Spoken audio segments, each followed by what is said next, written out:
Hello and welcome to our video on phrases and clauses. In this video, we'll be discussing the basics of phrases and clauses, how they differ from each other, and how to identify them in a sentence.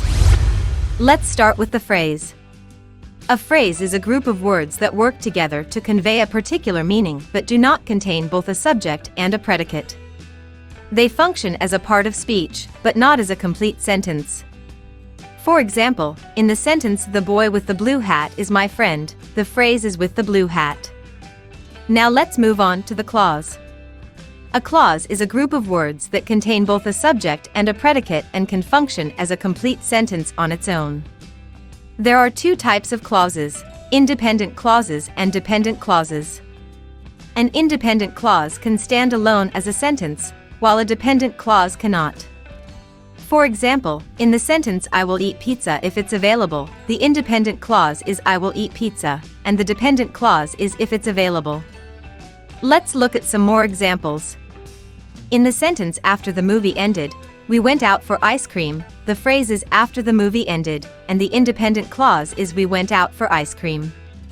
In the sentence "Although he was tired, he stayed up late to finish his homework," the dependent clause is "although he was tired," and the independent clause is "he stayed up late to finish his homework." There are several types of phrases, including noun phrases, verb phrases, prepositional phrases, and infinitive phrases. Noun phrases function as a noun in a sentence, verb phrases function as a verb, prepositional phrases function as a preposition, and infinitive phrases function as an infinitive. For example, in the sentence "I enjoy playing tennis with my friends," the noun phrase is "playing tennis," the prepositional phrase is "with my friends," and the verb phrase is "enjoy playing." As we mentioned earlier, there are two types of clauses: independent clauses and dependent clauses. A dependent clause can function as an adjective, adverb, or noun in a sentence. For example, in the sentence "The book that I borrowed from the library was really interesting," the dependent clause "that I borrowed from the library" functions as an adjective, describing the book. Now that we've covered the basics of phrases and clauses, let's talk about how to identify them in a sentence.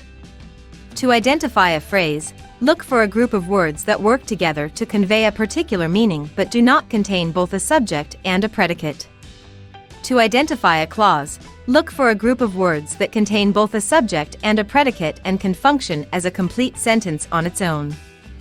And that's it for our video on phrases and clauses.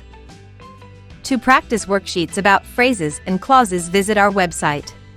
We hope you found this information helpful and that you now have a better understanding of how these two parts of a sentence work.